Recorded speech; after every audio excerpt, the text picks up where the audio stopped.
Chapitre 7. La pierre de touche. Verset dans le livre de 2 Corinthiens, chapitre 5, verset 17. Si quelqu'un est en Christ, il est une nouvelle créature. Les choses anciennes sont passées. Voici, toutes choses sont devenues nouvelles. Une personne peut n'être pas à même de dire le lieu et le temps de sa conversion, ni d'indiquer l'enchaînement exact des circonstances qui l'y ont amenée. Mais cela ne prouve pas qu'elle soit inconvertie. Le Seigneur dit à Nicodème, « Le vent souffle où il veut, et tu en entends le bruit, mais tu ne sais d'où il vient, ni où il va. Il en est ainsi de tout homme qui est né de l'Esprit. » Évangile de Jean, chapitre 3, verset 8. Le vent est invisible, mais ses effets sont visibles et sensibles. Tel est aussi l'Esprit de Dieu dans son action sur l'âme humaine.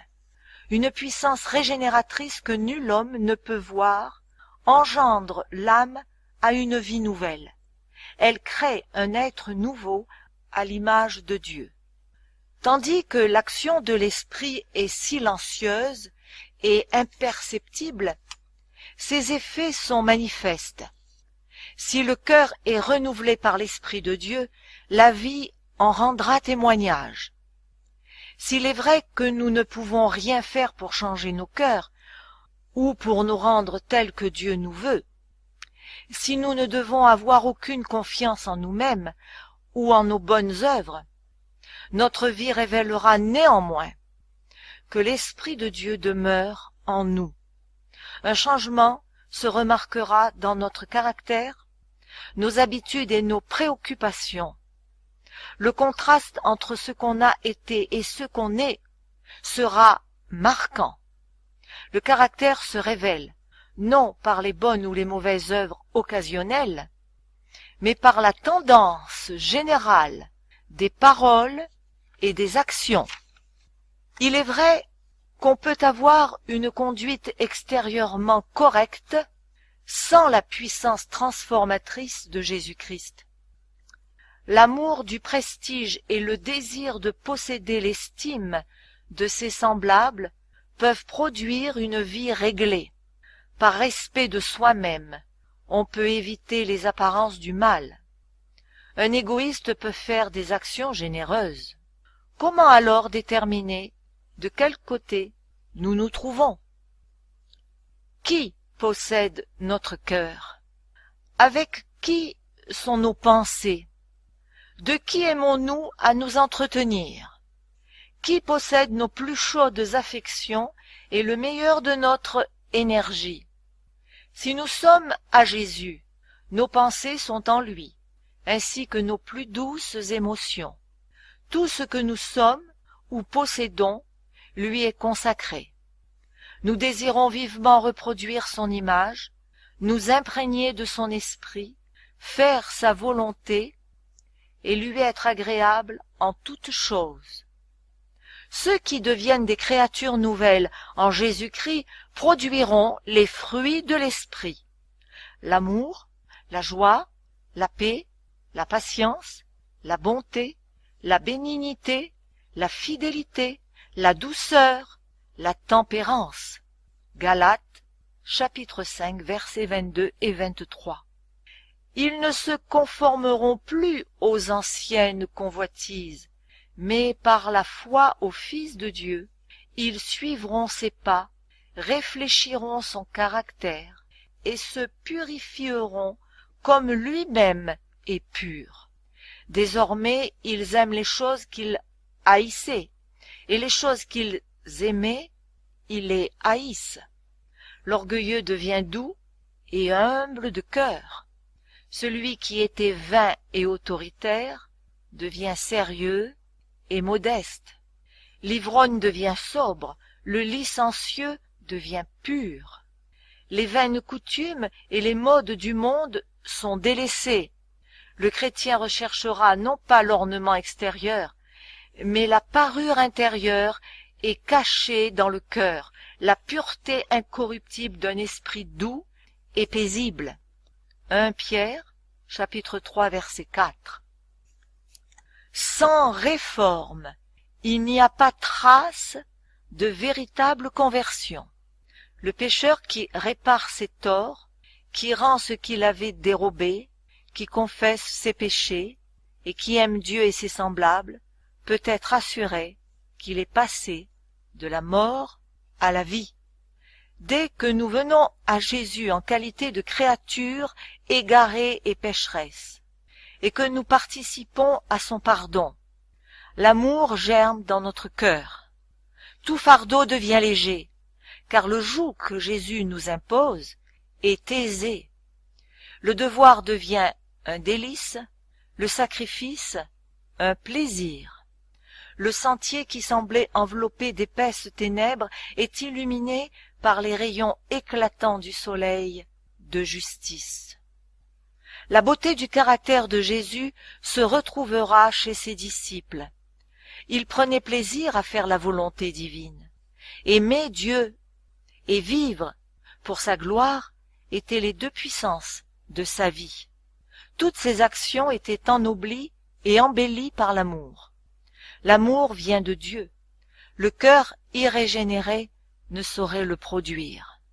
Il ne se trouve que dans le cœur où Jésus règne. Nous aimons parce qu'il nous a aimés le premier. 1 Jean, chapitre 4, verset 19.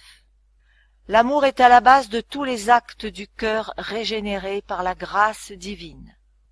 Il modifie le caractère, dirige les impulsions, domine les passions, subjugue l'inimitié et ennoblit les affections.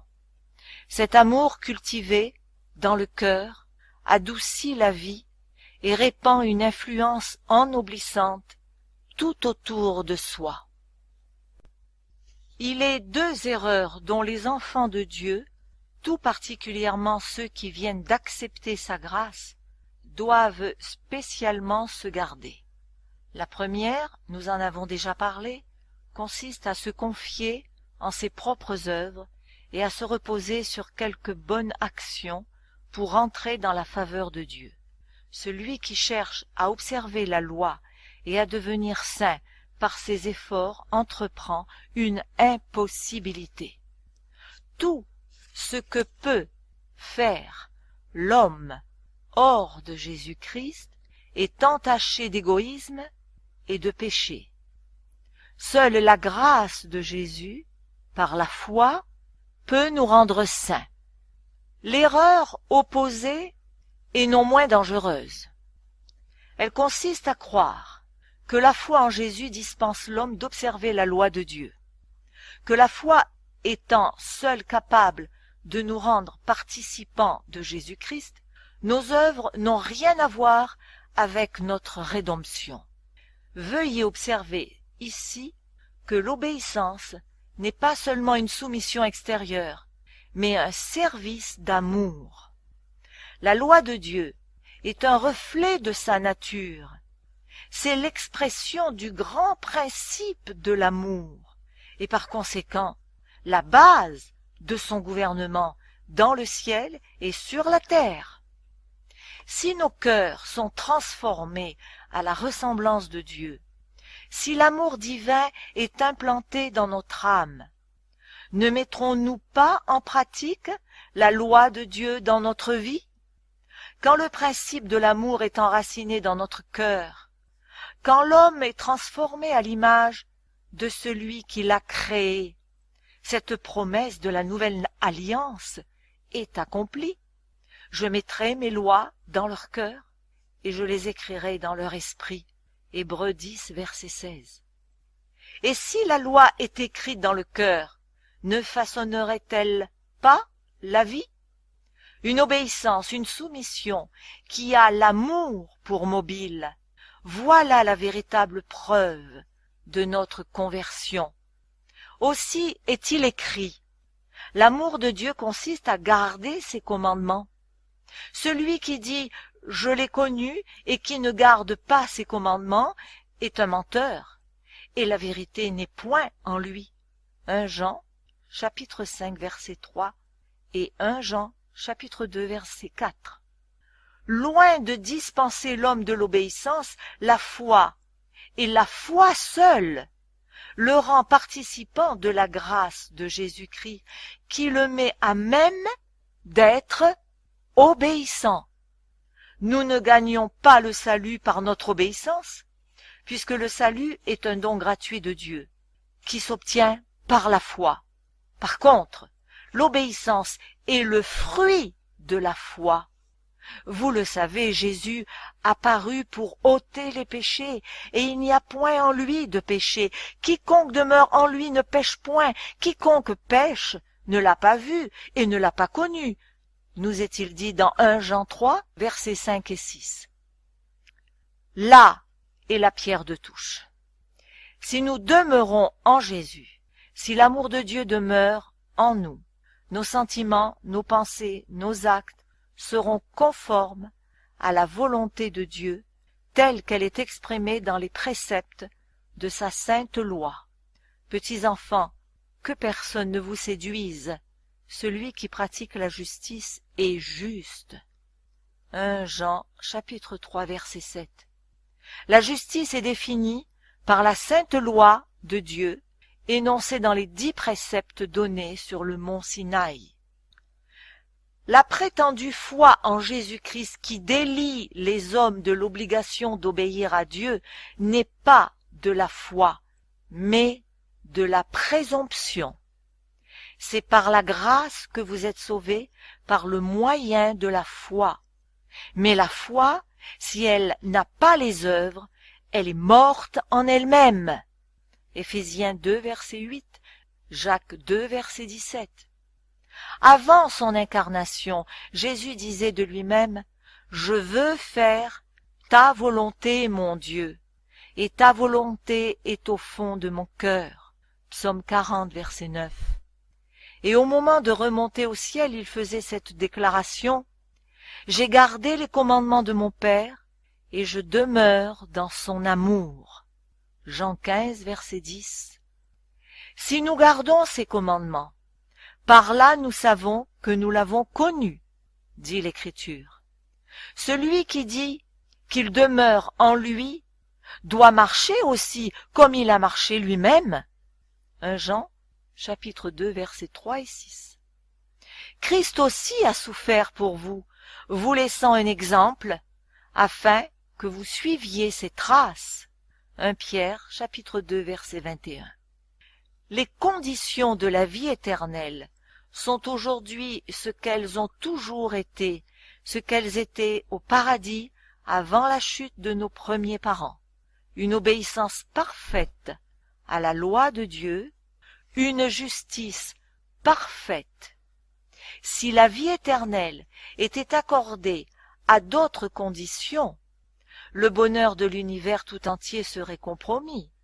Le péché et tout son cortège de maux et de souffrances seraient immortalisés.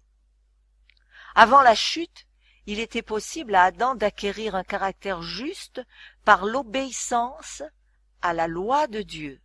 Mais il échoua, et à cause de son péché, notre nature est déchue, et nous sommes incapables de nous rendre justes par nous-mêmes.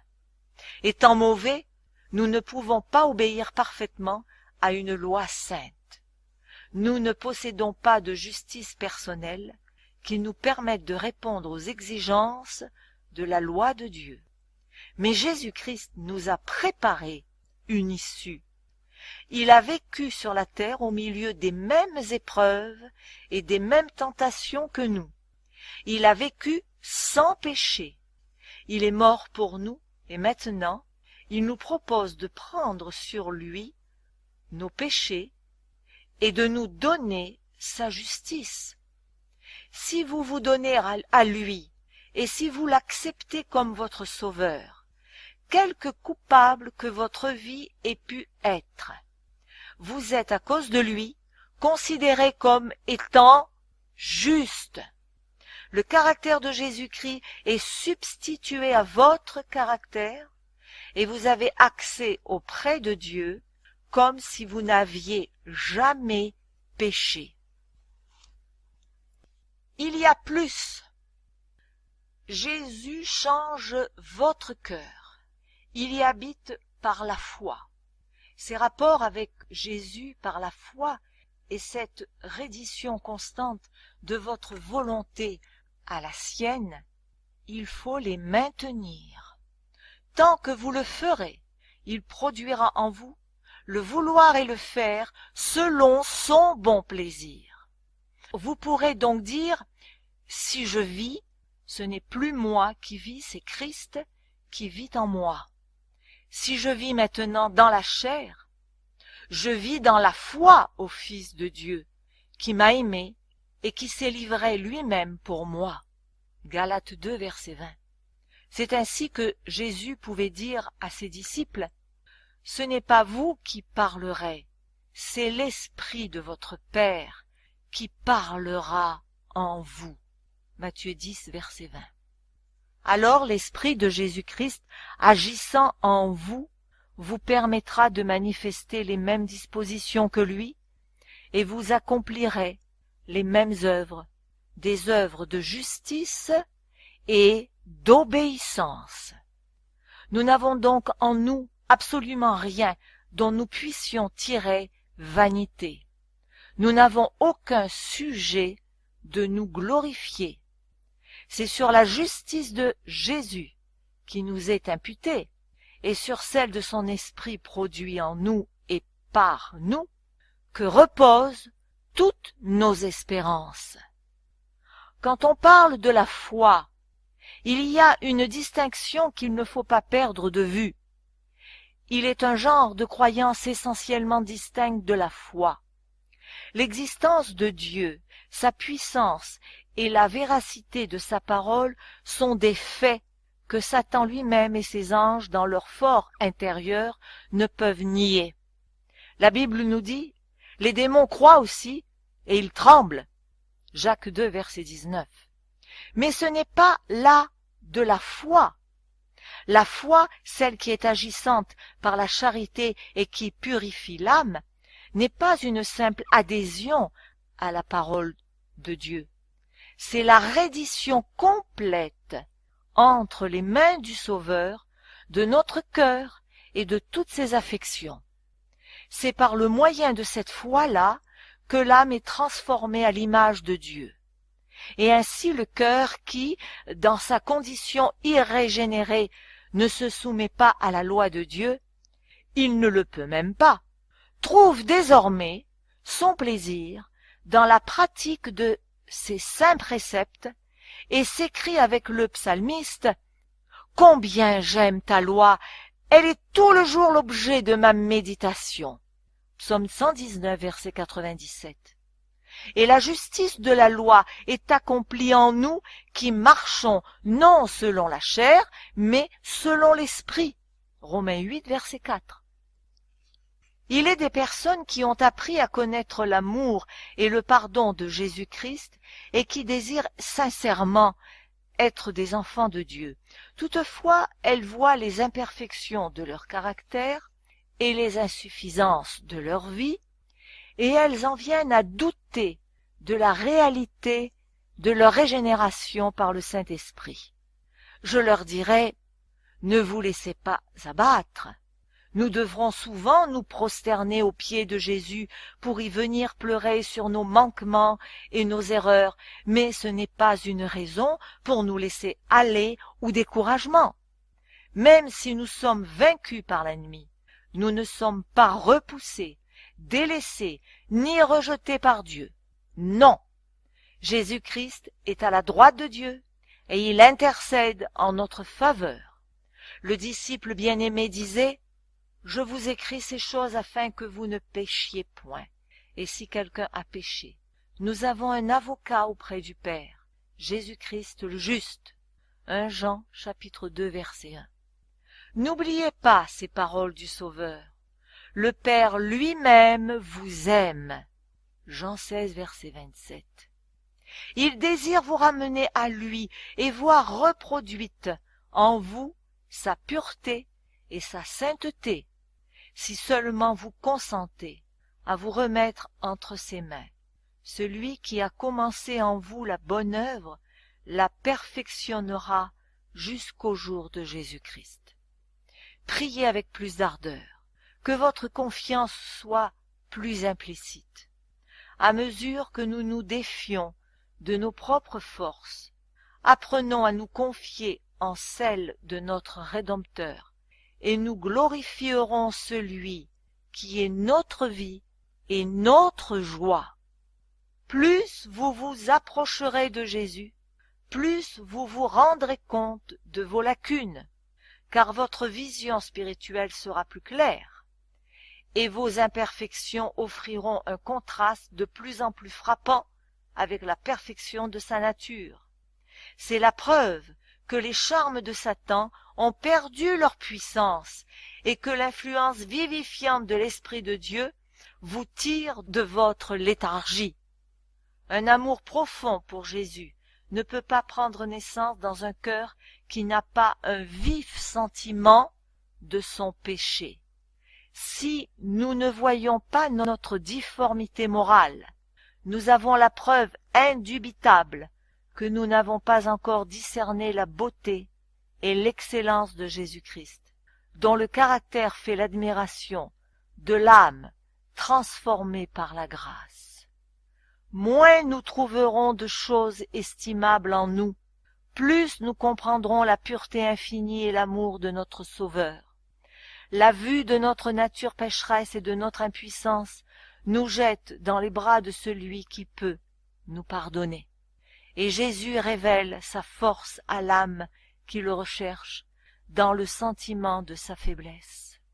Plus la conviction de notre misère nous pousse près de lui et de la parole de Dieu, plus haute est la vision que nous avons de son caractère, et plus parfaitement nous réfléchissons son image.